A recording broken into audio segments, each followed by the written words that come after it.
the meeting to order. Please join me in the Pledge of Allegiance.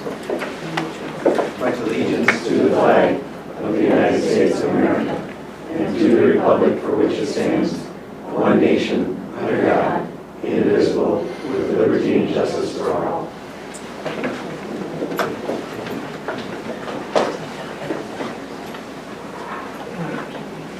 First up, is there a recognition for you? We have the reports. We have the agenda. Oh, sorry. Right. Slide last year. Sorry. There's no citizen requests. There's no citizen requests. So we'll just turn it over to Dr. Ouellette for superintendent. You bet. So I'll hit through mine and try to be as brief as I can. Construction update. We're moving along at the high school site. The middle school is really finishing out punch list items and lockers, trims, and things like that. The middle school is very, very close to being 100% finished out, and we're working through those items and closing those out with the construction management group. The high school site, we're making progress every day. The track has been resurfaced. It is, believe it or not, darker than it was before. I know some people don't think it was, but it's actually darker than it was before. It does match the sample that was submitted, as we talked about in the construction committee Tuesday of last week. It's just when you have a lot of that same sample and you put it out in the sun, it doesn't necessarily reflect the same color that we were hoping it would, according to the sample. And so as of right now, according to the engineers, it meets all their specifications and it's been evened out and it starts getting lined tomorrow. One of the things they did say is once it gets lined, it should feel like it's even darker that way as well, because you don't just have this massive sea of blue out there, and so there's a lot of lines and different things that go on there. The landscaping is going on the project and just about finished up with that. They're working through the new addition. If you've been there lately, most of the steel is set on the new addition for the academic wing, so you can really start to see how far out that building, the new addition, comes out. They're still working on footings, foundations for the additional gym space and track and things along those lines. And then the steel's not here yet that I'm aware of for the rotunda, which is kind of administrative offices and media center areas. So working through all of those different items, and we have some change orders later in the meeting. But if you have questions about construction, I can take them now. Hearing none. Any questions? With regards to the track, I was on it Friday, and it seemed quite a bit more spongy than it did. I mean, that's all within spec? Yep, it's all within spec. The engineers have looked at it. The track coaches have actually been out on it and think it's just an amazing surface. And so, in all, it meets all the specs. One of the things they did say is, the original track came with a 5-year wear warranty, and although it's still a 5-year warranty, because they've put so many layers of urethane on that thing trying to make it right, I think he said, we might be able to get like 20 years out of it. It's got that many layers on it, so we should be in a good shape. Yeah. Thank you. Mr. President, Yes, Carrie. in regard to the track, I don't think I'm working. When it's surfaced or when it's lined, pardon me, will that be fine for all regulation events according to Wisconsin? Yeah, there was this rumor because it was a European style track that it wasn't a regulation track. The European style track just purely means that it's the space in between the straightaways, so you can play soccer on it, versus you think about most American style tracks, there's a football field in the middle, and most European tracks, there's a soccer field in the middle, and soccer fields tend to be wider than football fields, but it's still 400 meters around, and all of the straightaways, everything meets WIA standards. It is a fully functional track. We should be able to host any and all events there without any issues. Any other questions? Just a comment. Sitting through the construction committee, I agree with your comments on the color. I mean, it matches the color of the spec, and there's nothing else that you could do otherwise. And I do think once the lines get down, it's going to be great. It's going to look really nice, and it is darker than what it was previously. I know it may not seem that if you're driving by quickly, but I do think it's going to be a very nice looking field and track and stadium once it's all done. Yeah, I think so. And like our engineer said, it's turned out very well, and one of the nicer tracks that they have done. So, next thing on my list is school board appreciation. Last week was the state of Wisconsin's school board appreciation week, and wanted to say thank you for the 6 out of the 7 members that are up here for all that you do. I know it's a thankless job, and it's a lot of hours and a lot of time, but we do definitely appreciate it, both from a district perspective, employee-wise, but also from a personal perspective as a citizen and as somebody that has students in the district or children in the district, because I don't have students, I have children, and teachers have students. You know, what happens at the board table, the direction that the board sets, the leadership that the district has, puts us in a good direction. I think it's evident how well things have been going, just based on, you know, the overall buzz you hear in the community about what's going on, and I think things have been very positive. So we definitely appreciate that. And I assume by saying 6 of the 7, you're just expressing that to the ones, and you'll do a special one-on-one with the board member who couldn't make it tonight. No, actually, I was just going to let you guess which one I'm not appreciative for. No, absolutely. So Sandy, yes, the one I have to keep an eye on. But no, that's exactly right. So Sandy couldn't be here tonight, and you know I'll be letting her know as well. But yeah, it is universal. You know, we really do appreciate all that you do, and I think that a lot of people think of the board as the, I'd like to say, hour meetings that we have every other Monday, but that would be a lie. We know that that's like 3-hour meetings that we have every other Monday, hour and a half tonight. But there's a lot of time that goes in to these meetings and the work that you guys do, and so thank you very much on that. The next thing on the agenda, a couple items, just talk briefly. We have the National School Board Association Conference. I want to put it on people's radar. It is April 7th through the 9th. It's basically, I think it's a Friday evening, and it runs through like Monday morning. So what they try to do is have it set up so you miss the least amount of work possible if you'd like to attend. If you have interest in attending, we would rather know sooner rather than later so that we can kind of get things scheduled and get things booked. You know, if we're going to send board members, I would go. If we're not going to send board members, then obviously I wouldn't go. And so just trying to set that calendar. So if you could let us know by the end of, let's call it November. So I know it's 6 weeks and that's 7 weeks. That's a long time, but I'll have Tim send some gentle reminders. And if you know for sure right now you don't want to go, then just tell us, you know, just send Tim an email and say, I don't want to go, or I have no plan of going, or I can't go, or whatever it is. And then we'll quit hounding those folks. The same thing goes with the WASB State Education Convention. That's the 16th through the 19th in Milwaukee. I think last year Rob went, Bruce went, and Jamie went. We do have blocker rooms available. You remember we are presenting this year. We have 2 different presentations that we're giving as a district. But if you would like to go, if you could let us know that by the end of October, it's a little bit sooner, and so I'll have Tim send out some reminders as well.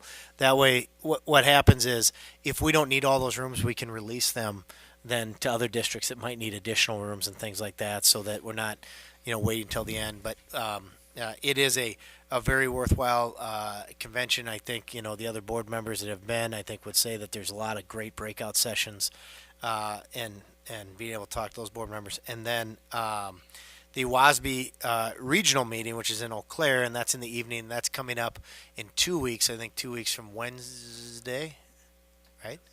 2 weeks from Wednesday in Eau Claire. 2 weeks from Tuesday. 2 weeks from Tuesday. I'm sorry. In Eau Claire, and I believe we have some people signed up for that. Is that right, Tim? Yes. Right now, Jamie has said he would like to attend. Heather and Sue. Okay. And Rob. And Rob. Okay. And so if you have not got back with Tim, please do so we can get signed up for that. Other than that, that is the superintendent's report. Well, you said you want us to let you know as soon as possible. I'm going to be going to the state convention in January, and I'm a maybe for April in San Antonio. Okay. Any other board members? I'm going to go to the state convention. State this year. convention, Sue. Okay. So state convention, yes. National, no. Okay. State for me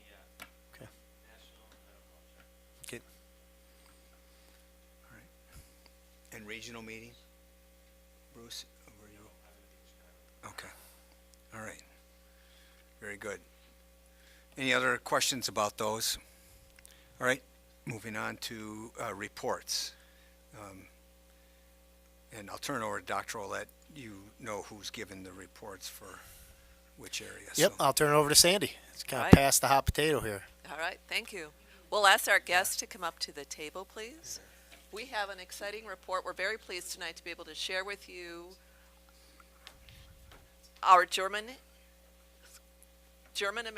Partnership Program. I had to think about the name of the program again. So in June, we had several students take off for Germany. And what's unique about this international trip is that it is a 100% homestay. So students are totally immersed both culturally and in it with the language, which makes it a very unique trip. Students along with teachers, high school teachers, Chuck Bublitz and Beth Buckmaster. So I'll turn it over to Chuck. He'll give an overview, and then we're also going to hear from the students this evening. Thank you. Thanks, Sandy. As Sandy said, my name is Chuck Bublitz. My colleague Beth Buckmaster is on the other end. We have Seth and Lauren with us. Oh, test 1 2, test 1 2. Yeah, button up. Yeah, buttons up. Hello, teacher voice. Hi, Chuck. I teach German at the high school, as does Beth. We co-led our trip to Germany this June and July for 3 weeks. Start off, first of all, and just want to thank you on behalf of our students for not only the board, the district administration, and also our high school building administration for supporting what is truly, you'll hear, a life-changing experience for students. This is the third time we've had the opportunity to go. That's over 90 Hudson students, and we're looking forward to many more throughout the years. Just want to give you a little bit of a heads up and some information about what it means to say that we have a gap exchange and how that looked when we were over there this June and July. So first off, we've got a picture of our group up here. Possibly, maybe, I'll keep going. We'll get a nice picture of the group. No, that's okay. So like I said, there was 27 students, and there they are, along with their German partners at the Hans Seidel Gymnasium in Hersbach, Germany. And we'll see a picture of that in a second as we keep going. First and foremost, what does it mean when we say gap? Prior to 2013, we did take students to Germany. It typically meant we'd go for a couple weeks. Most of it was with other Americans on a bus, sightseeing. Nothing wrong with that. You saw some castles, you saw some churches. To say that we have a GAP program means that we're part of the German-American Partnership Program. It's a jointly funded program by the United States and German governments. And that subsidizes and supports the cost of students spending those 3 weeks, their airfare and other various excursions. It's a minimum 16-day reciprocal family stay experience. And that's what I really like. I love castles and churches, and there's nothing wrong with seeing those things, but to get a chance to spend, in our case, 3 weeks with another family, morning, noon, and night, on the weekends, having breakfast, having lunch, hanging out, is profoundly more important and impactful than reading the history of what Kaiser built what thing in what year. And as you look at the next slide, you can see, I think there's a couple of reasons why being able to why your support for this is so wonderful for our students. First of all, from a language teacher's perspective, we saw in just 3 weeks a noticeable change in the proficiency of students. Our very beginning students, we're talking about students that were freshmen last year and had only had 2 years of German, their ability to comprehend and to respond noticeably increased. It went from, I've only had 2 years, to they'd listen and they'd respond. And now having juniors and seniors that are in levels in 4 and 5, there's I'm biased because I'm with them, but had you not been with them, you could tell those students that have had just in 3 weeks, their ability to express themselves, to understand, is better than the peers that haven't had that opportunity. And also, I think the long-term benefit is that we've now been to this school, as you'll see in a minute here, 3 different times, and we hope to go many more times. And so you start to build relationships across years, not just with one group of 27 students, but with their families, with the businesses that we return to visit every year, and that our students love to go and shop, and they start to hear about their favorite Hudson spots, and they come back, and you get this greater intercultural relationship beyond just, I saw it one time. Yeah, there's the picture on Google. Where we go, as we go on, is to Hans Seidel Gymnasium. That's located in Höchstbach, Germany. As you can see, it's southeast of Frankfurt, approximately 45 minutes. It is a rural community. The school itself draws from a number of neighboring villages and towns. It's approximately 1,400 students, and their school system works slightly differently. There's a big line after 4th grade, end of elementary school, and then their secondary is 512 in many cases. Sometimes it's 510 in the case of a gymnasium, like our partner school. It's the highest level of secondary education. They go 512. So that's also fun to see elementary school kids running around while you're in your high school classes. Again, just to, as we move on here, to highlight to you how powerful this is, these are responses from student and parent surveys about their experiences. It says, I believe, HHS sophomore and junior parent. Those are 4 separate individuals. GAP asks that we respond and kind of give them some feedback on the experience, and these were 4 that stood out to us as being a greatly communicating how wonderful this experience it is. It talks about self-esteem, it talks about confidence, it talks about maturity. I love the language piece, but this is so much more than that, as I think you're going to hear from Seth and from Lauren in just a sec. As we work towards their comments, Mr. Minor, you could probably go through. There's just a couple pictures from our experiences that you guys can see as Seth and Lauren talk about what this time meant for them. So again, on our behalf, thank you very much. Yeah, hi. Thanks for having me. My name is Seth Miner. I'm a senior at Hudson High School, and I had a lot of fun in my 3 weeks in Germany. And I think one of the things that surprised me the most was just how much I learned in those 3 weeks there. It was really fun to go from being on that bus as we're all pulling into the high school parking lot and everyone's freaking out because they're trying to remember how to say "it's nice to meet you" in German, and this sort of very panicked time to, at the end of the 3 weeks, being able to comfortably maintain a conversation with strangers that you've never met before in another country, in another language. It's a really fun opportunity to learn. And then outside of just the learning, as far as more of personal growth, it was a really, really fun experience to be thrown in the deep end of the pool here. I don't think I've ever been more uncomfortable in those first 24 hours when I'm there, because I'm with a new family, a group of 5 people that I've never met before, in a different country, full of architecture and food and sights and all this culture that I've never experienced before, and they're all speaking a language that I've taken in school for only 4 years. It was really scary. It's an intimidating and sort of daunting idea to think about, but it was fine. I made it through. Everybody else made it through, and it was really good as far as like personal growth and confidence boosting, to know that I can do that. I can go, I can meet new people, I can communicate with them in a language that I don't really have that much of a grasp on, and we can all get along well, and it'll be fine. And then as far as for my future, this trip has really sort of inspired me. I've started to look at, for my college application process, I've been looking at, one of the things, my criteria is if the college that I'm going to is going to have study abroad programs. It's something that I enjoyed so much. I wanna go back and do some more, whether that means just another sort of gap year or just a summer abroad or maybe even a semester abroad, and study in Germany. I think that would be something that would be really fun to do, and something that I want to continue later in my life. Yeah, thank you.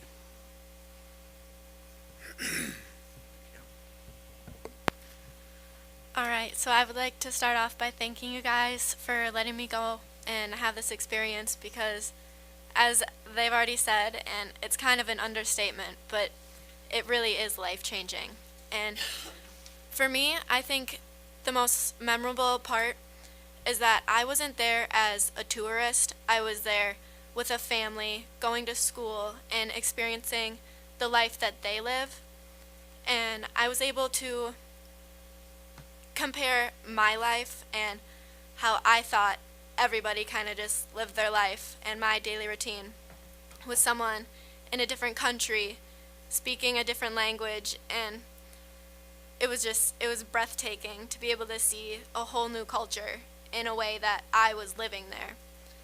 And to be able to make these personal connections with all of the people that I met there is something that I'll never forget, and I will never forget them, because they taught me how to branch out and be okay with talking to people I don't know and smiling at unfamiliar faces, and it really broadened my perspective on the world and within myself to have self-confidence and be able to speak to other people and be up here in front of a bunch of people. And it's an experience that you can't have in a different way. Thank you for your comments. Could you tell us who you are? I am Lauren Grambo. I'm a senior. All right, very good. Yes. And Beth, could you tell us too, that there's some preparations now because this also involves an exchange. So I'm Beth Buckmaster, also German teacher at the high school, and this March we'll be having March into April, 3 weeks. We'll have about 27 German students over here at the high school, in the elementary schools, and at the middle school as well. And they were going to come over. They're going to stay with the families. They're going to be in the classrooms. They're going to experience the construction. They get to do all of those things here with us, and so it's really wonderful. We're talking already about, when they get here and what we're going to do. And part of it was saying, at the end we have a goodbye dinner, and it's almost 150 people from the community that are involved in this, because once you have the partners and you have the Germans and then you have the families that have been so wonderful and so supportive, it's a big community thing. So that'll be this March and into this April. Ready for questions? Yeah, I had a question. You mentioned in the one picture, this picture of our 27 students with their partners. Are you matched up one-on-one with a German student? And is that German student from the family that you stay with? So, yeah, so early when we signed up for this, we were given the opportunity, we could say our preference whether or not we wanted to be with a male student, a female student, and then, yes, so we're matched up with one student, and then we stay with their family in Germany. So for the whole 3 weeks, my partner his name was Benjamin, and I stayed with him and his family for the full 3 weeks. And then in March, like Ms. Buckmaster said, Benjamin will come and live with us for those 3 weeks. So it's family to family. So is your participation in the program premised on the fact that you have an obligation to host a German person then? Yep, so it's the two-part. It's us going there, and then we're also required to be around in March and April so that we can be good hosts to them when they're here. Okay. Mr. President? Yes, Rob. So Lauren and Seth, you were immersed for 3 weeks. At the end of your 3 weeks, were you dreaming in German? You want to answer that one? So I wouldn't say I was dreaming in German, but more like dreaming about German and my experience and just everything that was incorporated into my life. It honestly felt a lot longer than 3 weeks. So. Oh, I'm sorry. Yeah, I don't know if I can say I was dreaming in German, but I definitely noticed sometimes I would be thinking in German, sometimes some of the thoughts I had would be in German. It's really strange when you're immersed completely in the language for 3 weeks, what it does to your brain after a while. Thank you. And what was the breakup of the 27 students like? Was it mostly, freshmen and sophomores, or was it evenly dispersed among the 4 grades? Because there's an expectation of reciprocity, and we go in the summer to host the following year, it makes it difficult for seniors. We've never just outright said no, because you're a senior you can't, because there's obviously exceptions that can be made, but primarily it's freshmen, sophomores, and juniors, the bulk of them being sophomores and juniors who've had then 3 to 4 years of language versus freshmen who are coming in with just 2 years of language learning. Okay. Mr. President? Yes. So, Danke sehr. That's all I know. Bitteschön. Well, I know, wait a minute, no, I know Kunst. I always know the word for art in every language. I wanted to know what customs or cultural practices seemed very different to you, that were kind of outstanding in a way that were different from here in the U.S. As far as culture goes, one of the differences that I think I personally experienced the most every day was the food. Every day waking up and then eating whatever the family has for breakfast in their traditional breakfast. And then I think in the school, they had a bakery in the school. And so every day we could pretty much have a different German pastry. And then we would go wherever the family would go. If they would go into the town, then we could go with them and then try whatever's in the town. So I think I would say the food would be one of the biggest differences for me as far as culture goes. Mr. President. Yes, Bruce. Oh, sorry. That is okay. Please, no, please, please. You sure? Yeah. Please. All right. I definitely noticed it was a little thing, but it seemed like a really big thing, was there wasn't air conditioning. It's not a thing. In the school, minimal layers because you are sweating. And at home, no air conditioning in most of the houses. And it was a really small thing, but that really made me miss home. But made me appreciate being away as well. So you guys spend a lot of time together. You're talking about, kind of the partner and how you're matched up over there. But how about the friendships that you made with your fellow classmates? Maybe before you went to where you're at now, and those relationships and what sort of bond that created.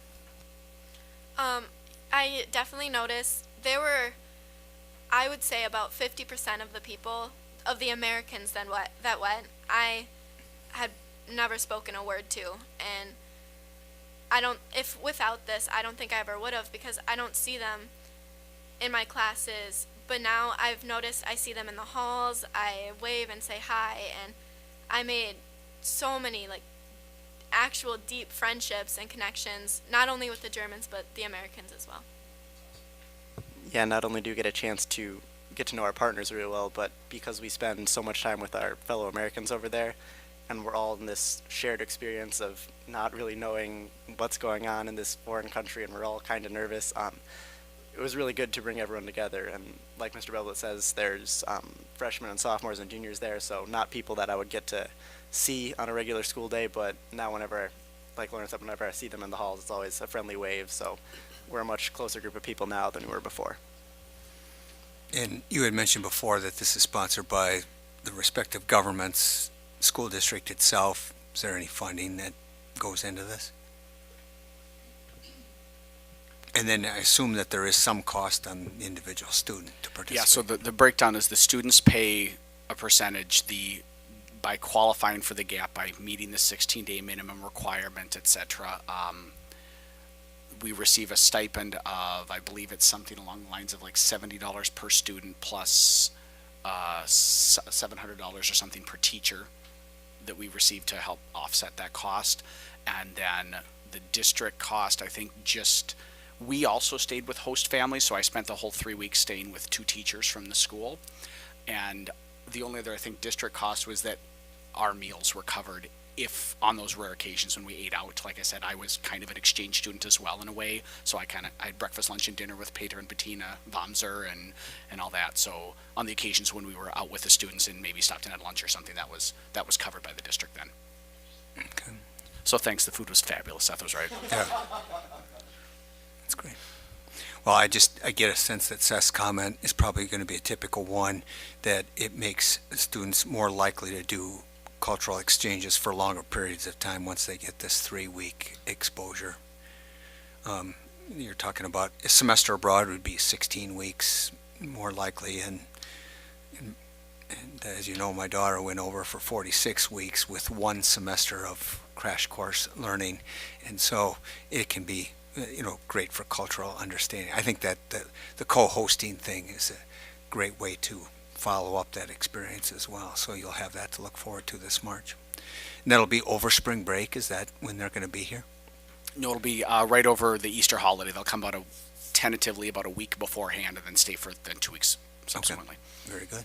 All right. Any other questions? Yes, Heather. Mr. President, so I'm curious, does the homestay aspect of this exchange make it a less expensive program for students when compared to other district programs that take kids abroad? Yes, yeah. So basically what they're paying for is they're paying for their plane ticket. There's travel insurance that's included. It covers the cost, obviously, of our plane ticket. That's built into their cost.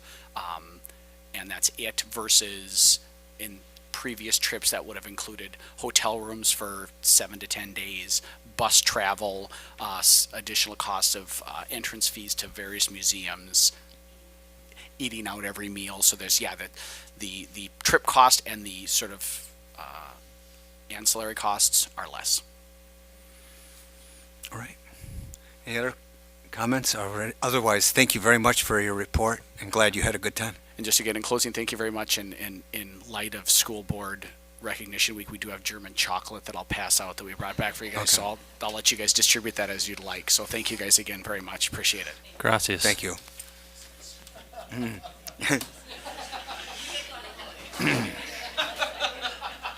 Here's high school spelling. Next. I was 3 years, but I was a solid season. Right, I'll get that international certificate anytime soon. Very good. Next up for reports is the third Friday in September report, and Dr. Nick Hu is going to be reporting that. Yeah, we do that. Yeah. Okay. All right. So in front of you, you've got the official count that we do, and this is the one that gets determined and determines our aid for the following year. I'll hit a couple of highlights, but I'll keep this fairly short. We've got, of course, 4K this year, our first year. So you can see in that upper left-hand corner, we had 287 students, plus 6. If you read that column over to the right, 6 open enrollments that went out of the district in that program, and we've got 16 open enrollments in the 4K program. And so then, thank you. I'm on a diet. Yeah, thank you. It's willpower. So then, if we move down on that report, we provide on the bottom 2 rows, we provide the 9/15 totals, which is the count date, and then we provide for comparison the January 13th count date to get some comparison. Now, if you look at kindergarten, it's at 305. Last year we had 350 in January, and we went back and we looked at the 4K students, the students that are in 4K. And we had 29 students that were actually eligible to go into the regular K program and chose the 4K. So if you add 29 to that, you'd be at 334, and so versus the 350. So it's not as large of a drop as you would think, because part of it's due to bringing on the 4K program, as we were discussing before. And then you can compare those numbers reading across through the rest of the grades. One item of note, and you can see, and one of the other things is you look at 12th grade. Last year was 452. One of our largest classes, 6th grade, is at 465, and or 9th grade is at 465, and 6th grade was at 460 last year. But so we graduated at a fairly large class last year. One of the bigger changes we saw this year were the open enrollments out and the open enrollments in, and you can see it's OEOD towards the right hand section of the report. So 135 students open enrolled out of the district this year versus the 80 last year. That broke apart. What that looked like was we had a larger number of students, 30 last year in River Falls, that went up to 54 this year. So that was the major portion of the increase there. Going across, the good news is we also had a substantial increase percentage-wise when you look at it of open enrollment in district. So the OEID all the way second column from the last on the right-hand side. So that was 60. That went up to 67 this year from 29 last year. So helps balance out, and we'll talk about that a little bit more in the budget report that you're going to see in a little bit. So I'll just open it up for questions if you have any. Mr. President? Rob. Tim, with the open enrolled out of district, specifically to River Falls, do we have any sense what the attraction is or what caused that large group to move on? Yeah, it's a good question. We haven't, our numbers have been fairly stable the last several years, so we haven't tracked that, but we're thinking that that's something we probably would like to do, is try to get some exit information so we know what's happening there. Incidentally, one of the things when I first saw the numbers, I thought, oh, maybe it's virtual schools, but our virtual schools have remained about the same. I think we had just a one student up or down, and we had about 38 or 39 in virtual schools. But yeah, so that's something that we're going to look at collecting some information on. And, if we can get parents to volunteer to answer that, it'd be great to have the information. Mr. President? Bruce. Sorry. Being a Holton guy, and knowing that we had to split or take the third grade down to one section back in the kindergarten year, that's jumped to 27. If it continues to grow, at what point in time do we split that back into two sections? Just out of curiosity. I mean, 27 is a pretty big class for elementary. Well, for elementary, our third through fifth grade class size is 22 to 27, so it's still within the class size guidelines. Typically, once we hit about 29, we would look at it. We are monitoring that, if just like we have for the years leading up here. Yeah. So if there are students in areas that would be easily transported to, like North Hudson, we would explore that, or Hudson Prairie is one that we've used on occasion as well. Yeah, and even there's a lot of building going on out there with the bridge, and has been for some time. So you get, 2 more students in there, and pretty soon you're at that upper end. So definitely, just curious on that. And yeah, I echo Rob's concern on the open enrollment out. I mean, it's a bad trend, And if you look at the high school, it's 36 to 56. It could be that they don't want their students in in construction, maybe, right? But it could be for some other reasons, and I think as a board, it's important we just get as much feedback as we can, because we want to make sure that anything that we can provide from a guidance perspective, we're doing that. But if there's something that maybe is perceived in the community, that we just want to be aware and get ahead of that as well. So any feedback would be great. Any other comments? Yeah, Mr. President, I'm curious. I remember that we looked at projections when we approved the open enrollment numbers for this school year. Are there any numbers in here that are off by more than a couple, where we were really surprised by what we got compared to what we projected? I'm not laughing because that's a bad question. I'm laughing because we've looked at those numbers. So when you approved that back in March, April, we've looked at those numbers before, and they're just an unreliable indicator of what's going to happen. A lot of people will file for open enrollment, and then they won't carry through with it, but they'll file for it. And so our numbers, I think one time I had looked, just tried to gather some trend information to see if we could do a better job at this. I think it was around 20% follow through from where we started with the open enrollment requests. Sorry, I should have been more clear. I meant the projections around our actual enrollment, not open enrollment. Like, were there any, like the junior to senior, were there any of those trends where we went, wow, we were off by 20 and we don't know what happened, or was it mostly what we would have projected when we were projecting enrollment, in-district enrollment for this year? I think for the most part, I mean, really if you look at the open enrollments in and out, those were surprising to see those large numbers. But generally, if you move the cohort forward a year, there's always some variation.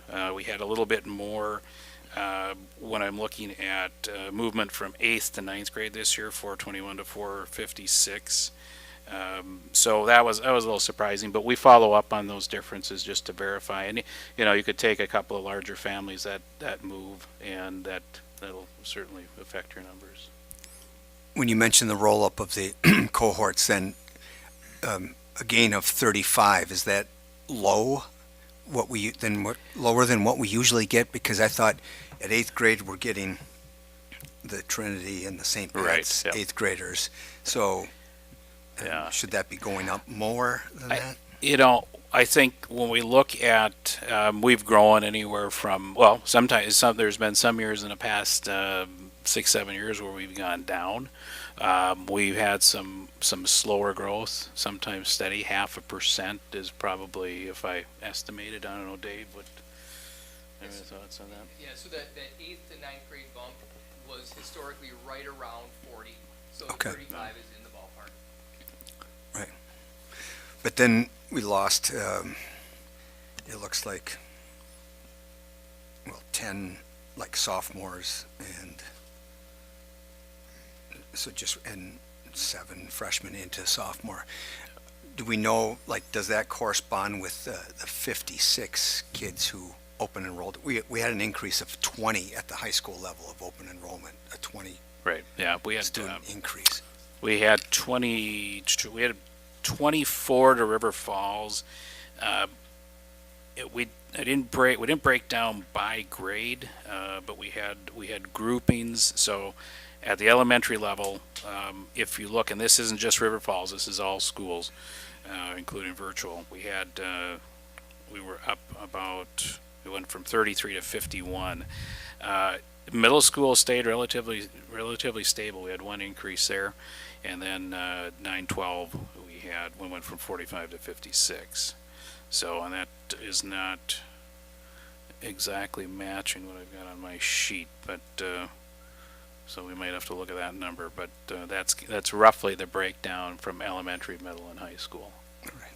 So the synopsis is we will try to track that open enrollment, do some investigation on what might have spurred it, because it wasn't just an increase in the open enrollment out. There was also a big increase in the open enrollment in, so that the net number isn't so terrible. Last year, our net loss was 51. Now it's 58. Yeah. So it's it does have an impact, as we'll talk about a little later, for the budget.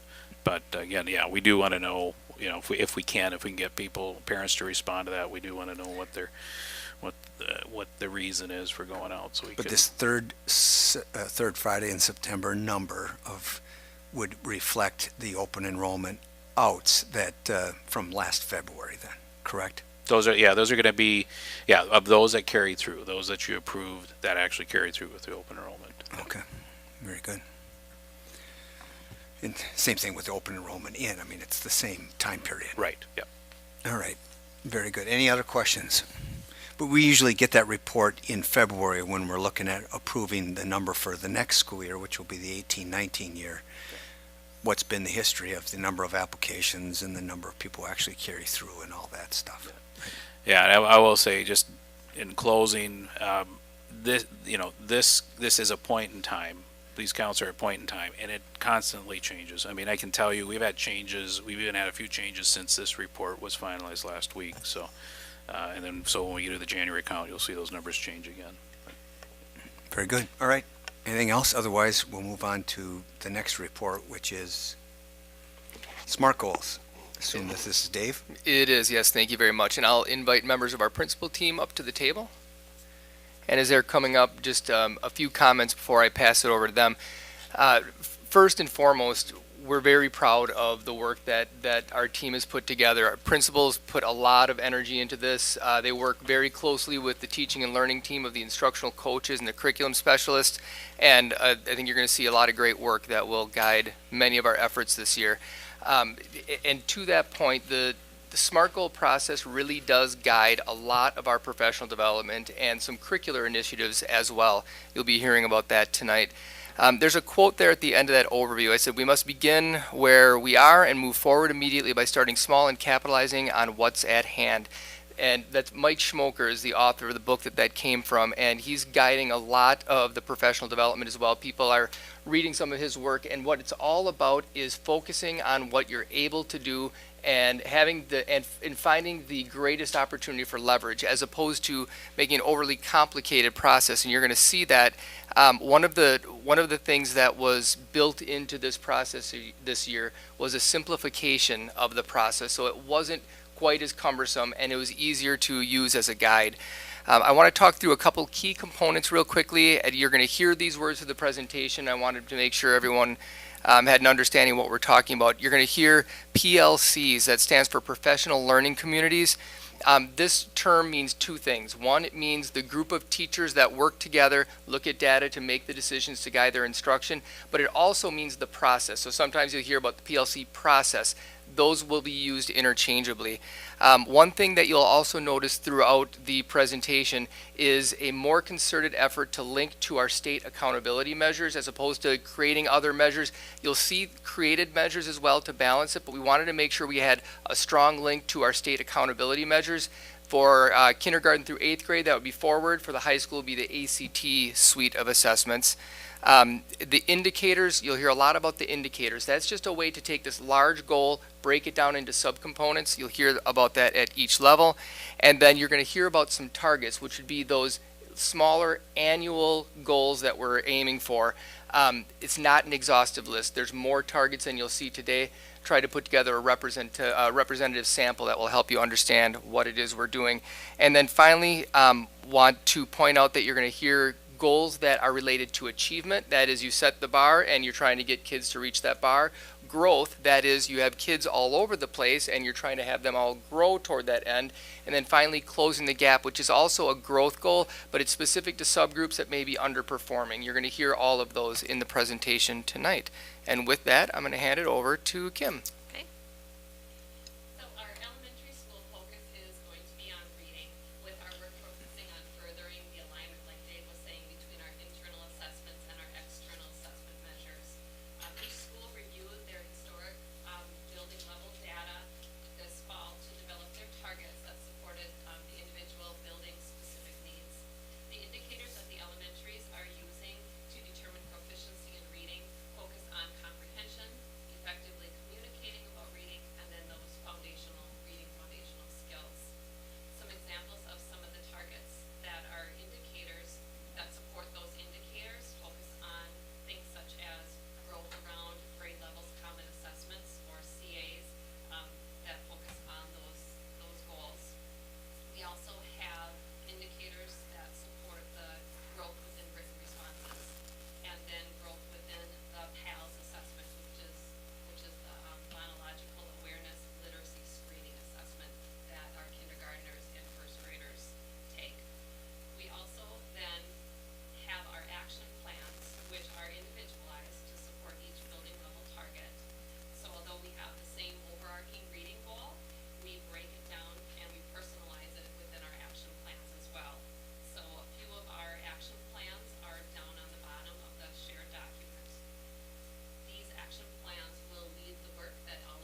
source material is what makes them differentiated between grade levels. So we can keep the Lexile level in 6th grade at where a grade level 6th grader would be, Lexile level at a 7th grade level, and at an 8th grade level. So they're just getting more complex source material, whether it be written or it could be media sources as well.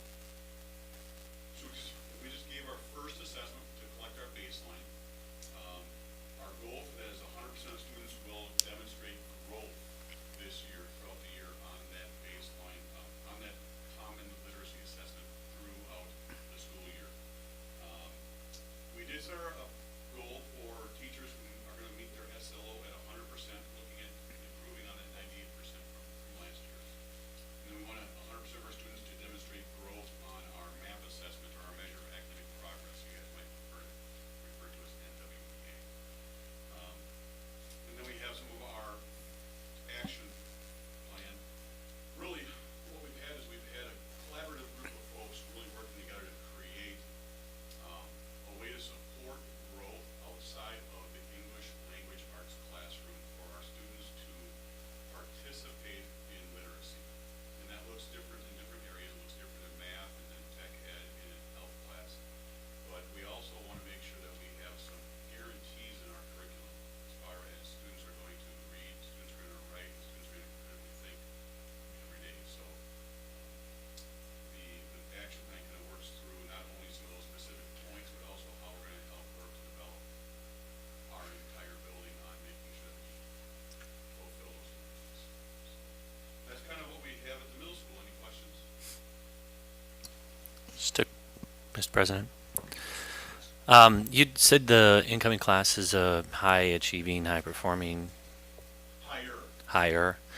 Do you look at MAPS testing for that? I mean, you just kind of see like where they're at and how they're doing, and is there anything that we're drawing from that that would then go back to our elementaries to say, hey, I mean, these are things that are happening, or is it just sometimes you get a wave of kids that come through that just happen to be at a higher performing level? I'm just curious if there's data that supports looking back to help boost up, or if it's just maybe more of a flow. A little bit of both. So yes, we actually looked at their MAPS data for the last couple of years, their forward data from the last couple of years, but also just in having professional dialogue with the elementary folks, it is a little bit of a wave coming through, which is a group that's tended to achieve at a slightly higher level than others. But really, the differentiation on the growth for our 6th graders compared to 7th and 8th is our historical data at the middle school, where we get a group of kids coming in at the beginning of 6th grade, and we have data from the spring of their 5th grade year, and at the spring of their 6th grade year, we don't see the growth that we've seen after a year in 7th grade or after a year in 8th grade. So we're just trying to, again, trying to set some targets that will be both rigorous but achievable. And then just on the literacy piece, you talked about, the reading comprehension, more active reading. I saw that more with my 8th grader last year and now 9th grader, where, strongly encouraged to write more in the margins, to put more thought behind what you're reading and interpreting how that reading actually impacts you, because it's going to impact every single student in that classroom a little bit differently. So when you're talking about more of the comprehension piece, are you talking about taking that to a different level and continuing to drive on more of that active reading element?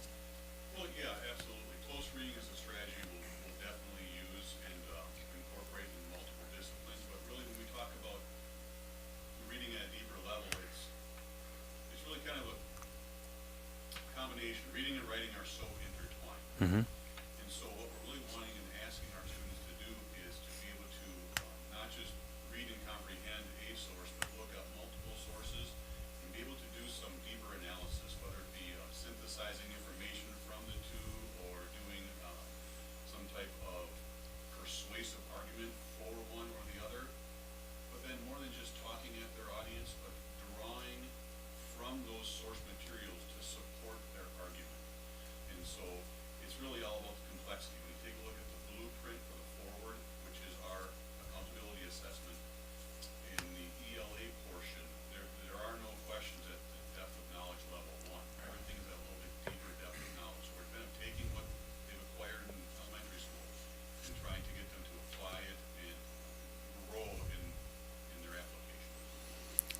I know we want to get out of here, so I'll end with this. I should say I want to get out of here. Choir concert for my son. But, it won't be long before artificial intelligence starts to come in and play a role there, right? Because when you start to see how students or kids or adults even can go out and start to pull from different sources, where you're just having that data be brought right in. So finding different ways to integrate technology into that experience, I think, is an interesting transition that we'll see in the years to come, particularly with how far we've seen technology come in the last few years, just even here. So anyway, thank you. Nice work. That sounds great. Mr. President, I want to get you out too, Bruce, but just a thought. I know after hearing the students talk about learning German, it's totally associated with going to the home country, Deutschland, and so on. But do we do anything as we're encouraging literacy and reading? Is there anything that we do in elementary or middle school where we can reward or bring into the conversation students who are speaking a different language at home? I mean, like, I don't know, a book that it's primarily English but might have some Spanish in it, where they get a moment to shine because they know the Spanish. And I know that question is not totally appropriate for what we're doing tonight, and what we're talking about, but I'm just curious. Yes, both through the curriculum review process and then just, consistently looking at our student body and planning activities. We are always looking for ways to highlight the myriad strengths that we have in all of our students. Thank you.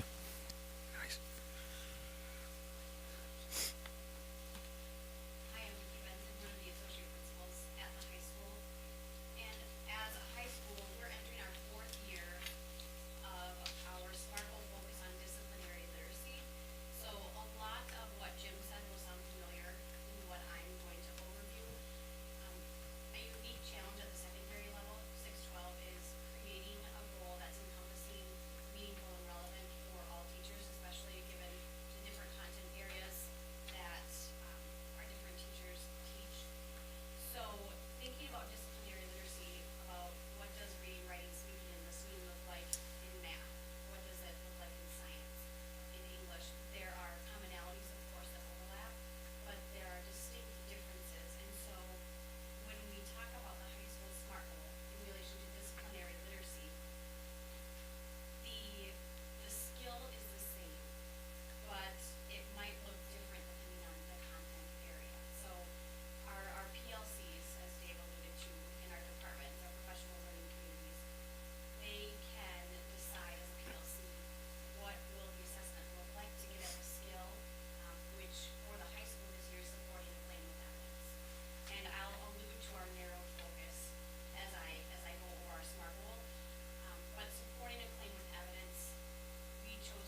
students who are at a level 3, which would be proficient, that's what we're aiming for, and then students who are at a level 4 would be kind of distinguished or above. We missed out last year on measuring those students at a 3 because that's where we want students to be, and so we specifically made sure that we could measure that 3s and 4s would maintain or move up a level by the end of the year. And then the closing the gap would be covered by our level 1 and level 2 students, making sure that we're having growth plus with students who are at our baseline measure kind of struggling with supporting the claim with evidence. And then our achievement goal by the end of this year is that 75% of our students will be at a level 3 or proficient in supporting the claim with evidence, again, building toward that 85% at the end. And knowing that at the mid-year, when we look at the growth that we already have, we can adjust these or raise these if necessary, if we know that we're making more growth than we anticipated by mid-year. And different, our action plans, again, we're allowed to be more focused in professional development, continue sharing out and archiving strategies on our high school Google site. Really being intentional with students and teachers about those strands, Aspire 9, Aspire 10, and the ACT. Working on Illuminate so we can better triangulate our data. And PLCs looking at their own individual data to support students moving forward in that work. Thank you all very much. And just in closing, the SMART goal process really is, it's a massive team effort. There are a lot of people that put a lot of work and energy into this, and we'll still continue to, there'll be some minor refinements that we're gonna make along the way, but we're excited about the growth that we think our students will have because of this goal. Any questions? Mr. President? Rob? All this is great, and certainly it needs to be focused on our children. The thing that I see though in the middle school SMART goal is that there's not only are we talking about teachers, but we're talking about in the target examples and the action plan examples, we're including the teacher development. And I know we mentioned that in the high school piece, but the middle school piece goes into some depth on what we're doing with our teachers. Is there benefit in doing that at the high school and elementary levels as well, do you think?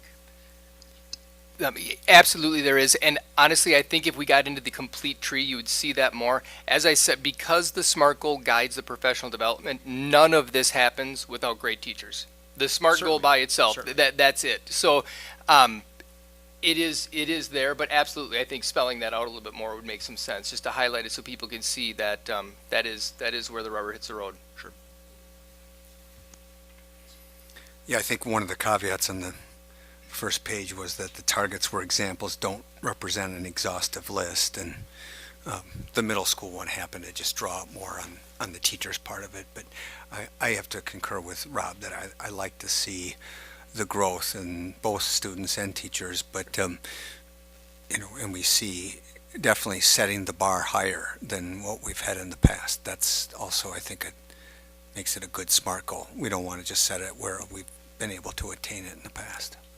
That's helpful feedback. When we bring the results at the end of the year, what we can do is make sure we circle back and tie in some more of the teacher-focused professional learning.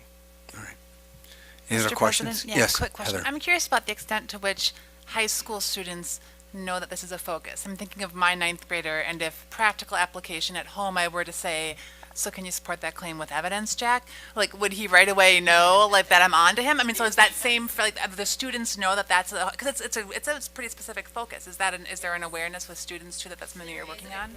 Each year, and depending on the content area that students are in or that the SLO is focused on, in English it might be called the CEW, which is claim evidence warrant, and the evidence in the warrant would be that supporting a claim with evidence part.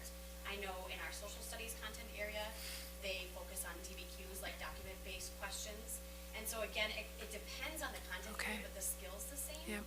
So if you mention things like CEWs or DBQs, those will definitely ring a bell.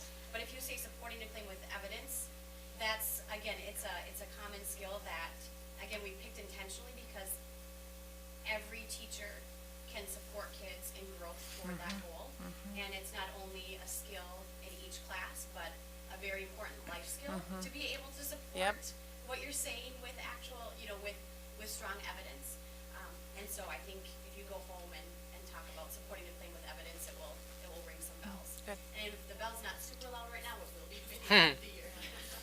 Thank you. Yeah. All right, any other questions, comments? Thank you very much. Thank you for your work on this. Good luck with achieving them. All right, moving on to the budget. And Tim Erickson, I assume that you're going to lead us through this.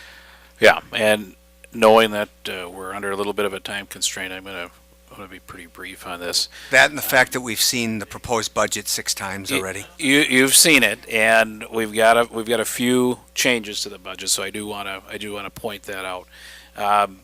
So with state equalization aid, that is the big wild card right now. We won't know until middle part of the month when the state finalizes that. So that one is still, where it is. Because of the budget passage, we increased the per pupil categorical aid by up to $200 per student.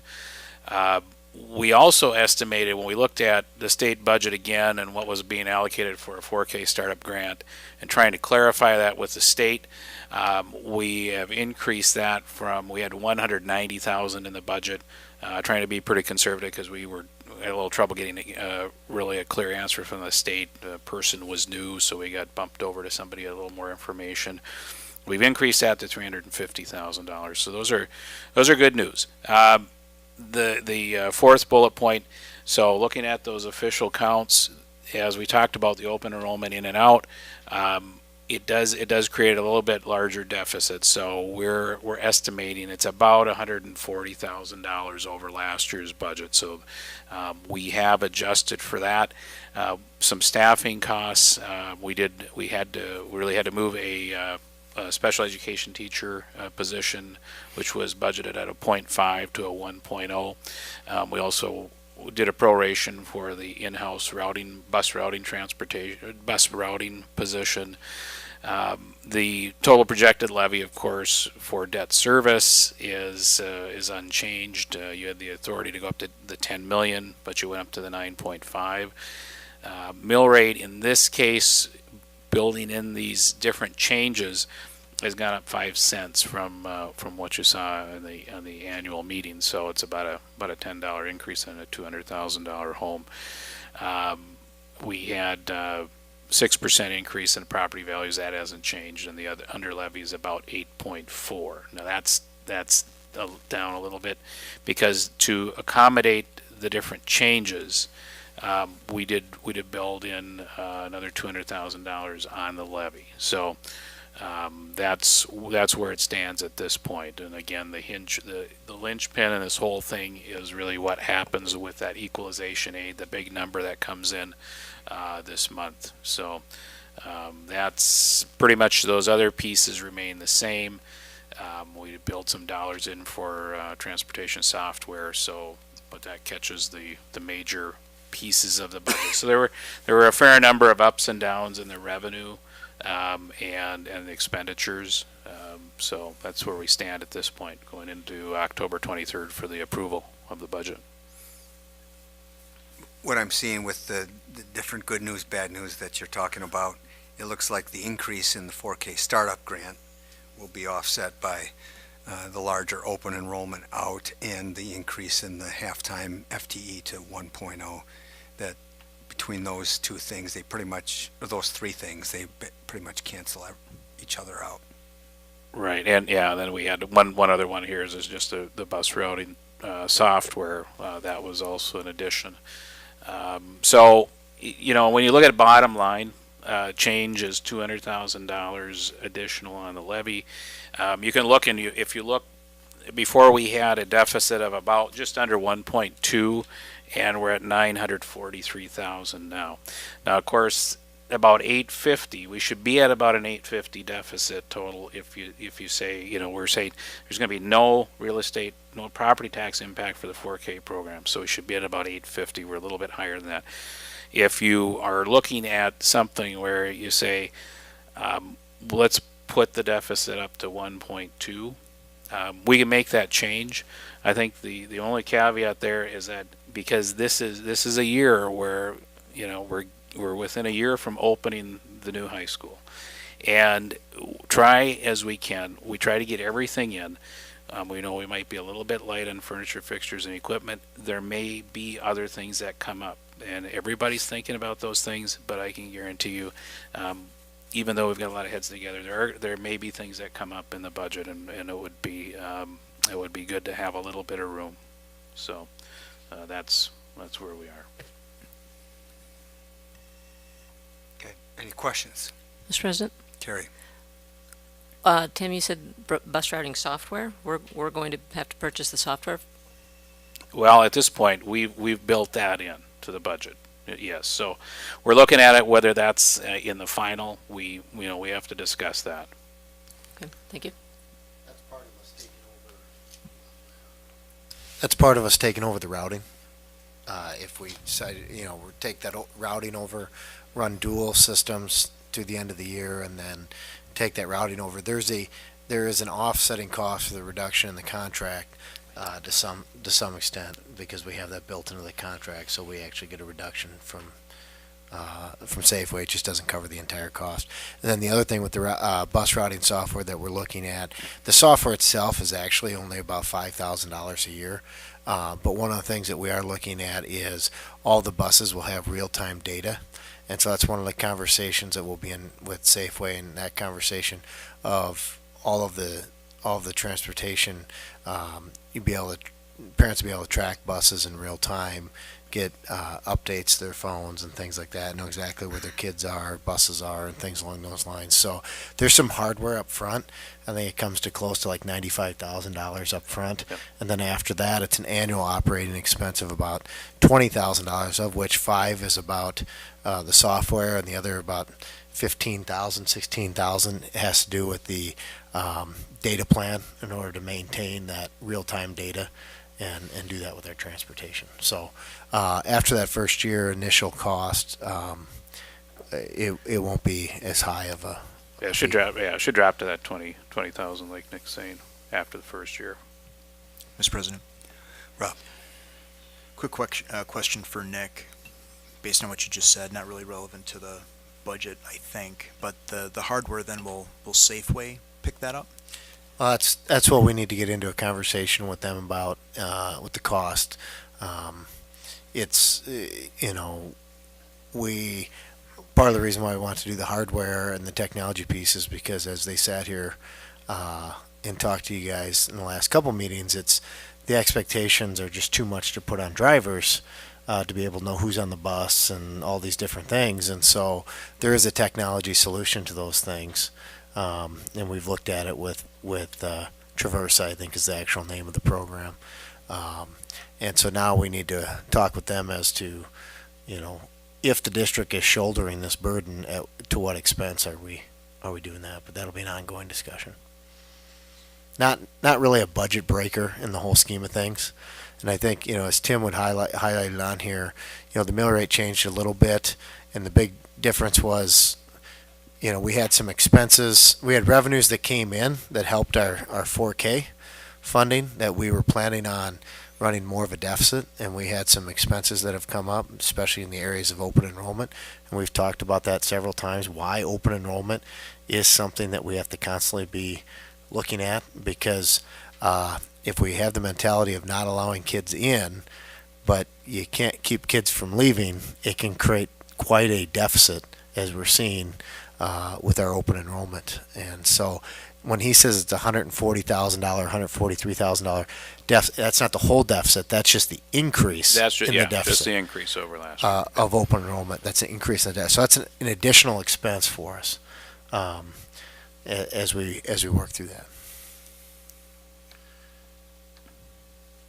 And again, the difference on the impact on the levy or the mill rate, if we were to project the deficit at the 1.2 instead of the 943 that you have for this budget, that 250,000 more to to reduce that property tax levy, what are we talking on the mill rate, the impact on the mill rate? Yeah, so it's you bring it down 5 cents if we go back to that deficit, the 1.2 deficit. So it'd be a 5 cent difference. which would be about $10 for a house valued at 200,000. 15 for 300,000, yeah, So, right, if we had kept the projected deficit at the 1.2, we would have seen a 10-cent drop in the projected mill rate from when we started this at the annual meeting. Instead, we're about 5 cents down from what we were projecting. Yeah, I think that's about right. If I remember where we started the mill rate, yeah. Because of that, and that goes back to that categorical aid. And it just, so these numbers get better as we go. They get more solid as we go. The one kicker though is the equalization aid. That's a over $20 million item that we could see it come in $500,000 different, and then on the 23rd. We're going to bring that number to you. We'll bring it to you before that, but as soon as we know. But that is, that's probably the biggest concern, is that if we come in less because of the formula, and hopefully we're close to where we've been. We've been pretty close lately, but there's never a guarantee in that number. We projected the best we can. So just a 1% change in that equalization aid could be that $250,000 difference almost. Yep. All right. Any other questions? Again, this is just a report. It's not something we're voting on until 23rd. The 23rd. Yep. All right. Very good. Moving on, I think we have to hear from another administrator here tonight. We're going to get almost the full row there. But Erin So Shulkin, this is the 2016-17 annual report on pre-expulsion and expulsions. So the report just goes over some of the conditions that are put into an agreement in lieu of expulsion. Then there's the 3-year data, and then the 23-year kind of average for the data. So Hudson School District has used a pre-expulsion conference process for 23 years. The purpose of these conferences is to address expellable behavior and avoid, when possible, referring students to the board for expulsion. The Hudson process specifically has been highlighted by DPI in its case studies of districts who have a process for alternatives to expulsion. During the pre-expulsion conference, the district works with the student and family to discuss the behavioral incident, its causes, the student's educational and disciplinary record, to develop a voluntary agreement in which the student and the family agree to a number of conditions. And again, on that first page are some examples of conditions that are in agreements.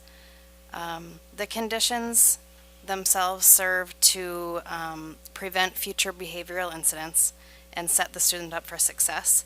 They often require the student and families to take steps to access resources within and outside of the district, depending on the student's needs. So during the 2016-17 school year, 39 pre-expulsion conferences were held. 37 of those resulted in an agreement in lieu of expulsion, and 2 were referred to the Board of Education for an expulsion hearing. It's also important to note, too, that we didn't have any students last year who came back to the pre-expulsion process, and I think that speaks a lot to the administrators and the deans in the buildings who are supporting these students in helping them continue to meet the conditions of their agreement. As you can see over the last 3 years, last year was a definite increase in the pre-expulsion conference, but when you look over the past 23 years, there have been a number of years where there are over 30 conferences held. So, any questions about that? Mr. President, I have one Yes, question. Heather. We're looking back over the historical data. Has the definition of an expellable behavior changed, or has that been static? Is the list of things for which you could be expelled, for which you could be sent to pre-expulsion, has that been the same over the past 30 years, or has that changed? As far as I know, it's been the same. It's all those things at the top there: drug-related, weapon, other forms of violence, those sorts of things. And are those standard across schools across the state, or does each school decide which behaviors are? I would say that the definition of our expellable behavior is very closely matched like the DPI model policies. Yep. We're in the process of kind of reviewing the pre-expulsion meetings and that process, because one of the things we want to do is we want to make sure the things that are going to go through the pre-expulsion process are things that we would carry all the way to expulsion, and we don't want to put the board in a situation where there's something that we would bring in front of the board that would be a difficult decision. For example, one of the things that's on there is tobacco, and that's a interesting one that we're going to have to kind of evaluate.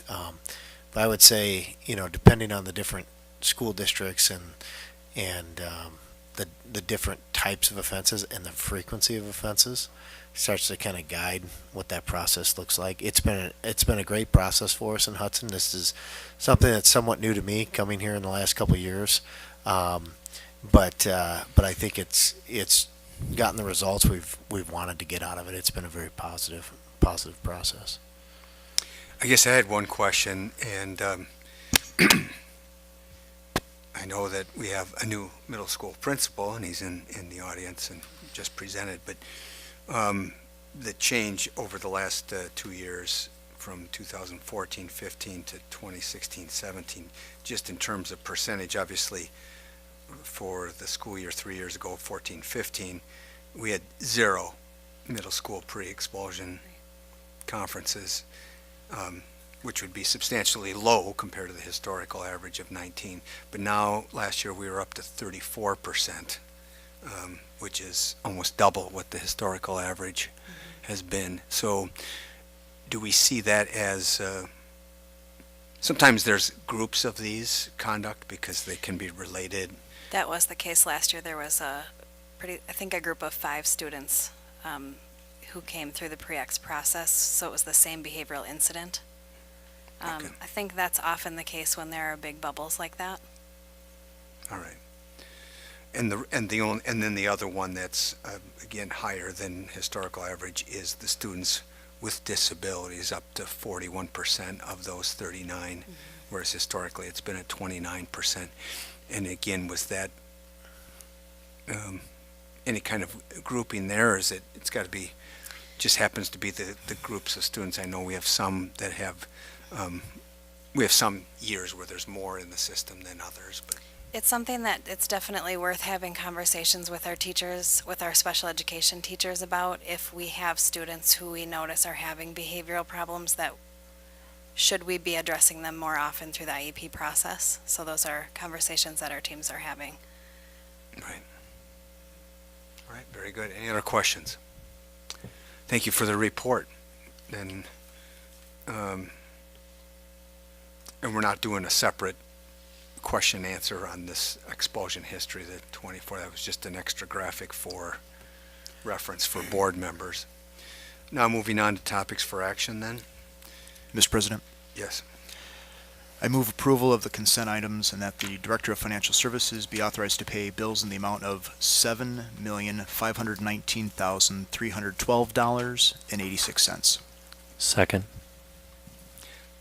All those in favor say aye. Aye. Those opposed? The motion passes. Now we're moving on to change orders for high school building package. Do we have someone specifically presenting, Nick? No, they're up here. And Gary's in the crowd. I think if you have specific questions, these change orders are for change orders over $100,000, which the committee doesn't have the ability to approve. Walk through a couple of these. There's, I think, 75 pages of documentation to go with them, but essentially WSO5B, American Structural. Essentially what happened here, not happened, but this is a $172,000 change order. What this is we've gone from the glass handrail to the aircraft cable handrail. So although there's a $172,000 change order, what Tim just passed out to you was we actually had a deduct of $500 and some thousand to remove the glass handrail that was already there. That was just, I don't want to say, that was already removed from the contract, from the original contract. That's why you're not seeing a deduction change order on here. So it's actually, it's a net to the good of a little over $300,000. So what it is we had one supplier that does the glazing and the glass. So we were able to make this decision before we wrote their contract. So we just deducted it off their actual contract amount. The structural steel contract was already in place since we already have a contract with that supplier. In order to add that scope to their contract, that's why it goes in as a change order. Same thing with WS09A, custom drywall, added drywall per PS7. That's a $241,000 change order. Essentially what this is there is, and again, it's on your sheet there, we removed some of the stone veneer panels that were going to be on the outside of the building. So if you remove the stone panels, which is also the exterior wall section, you have to put something back in its place. And so custom drywall is the ones that do the metal studded walls back behind the metal steel panels, which is also that the metal panels, that's the $402,000 with Minkota AP. And so you have on your sheet, it's actually after we net out everything, it's actually a savings of, I think, 300, and Jamie, I don't have it in front of me, but what's it say? 334,000. So although these are ads, a lot of the deducts were caught prior to us issuing their contracts. So it's actual a net savings of 334,000 with the stone situation, and it's a net savings of 376,000 with the handrail situation. So this $1 million worth of change orders actually represents about $700,000 savings. Yes, there's actually 1.7 million dollars, that we've saved.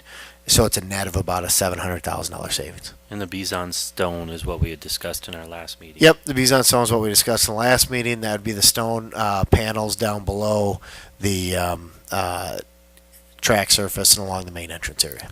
Move to approve. Second. All right. Any other questions, comments, or discussion?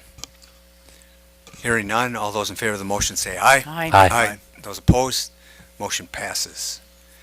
Last agenda item is policy series 800. This was covered in or introduced, I should say, at our last work session, and so we were taken through each one of these items. It ends up being 1, 2, 3, 4, 5 sections with a couple subsections and a couple rules. These all relate to community relations and media.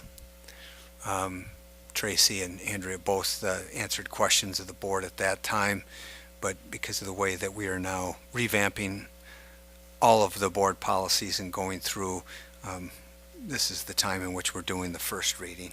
So we're not actually going to read through them or go through them. We're looking for an approval of the first reading, and then the second reading will be coming back next month.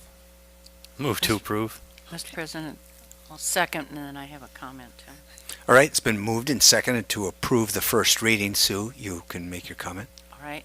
I just, I've already spoken with Andrea about this, but I just think the revamping of number 810 is really great because I think it captures the mutual expectations and benefits between the district and the community. So I thank you for your rework. Thank you. All right. Any other questions, comments? All those in favor of the motion of approving the first reading of Series 800, say aye. Aye. Aye. Those opposed, the motion passes. Move to adjourn. Is there a second? Second. It's been moved and seconded to adjourn. We will forego debate. All those in favor say aye. Aye. Aye. We are adjourned.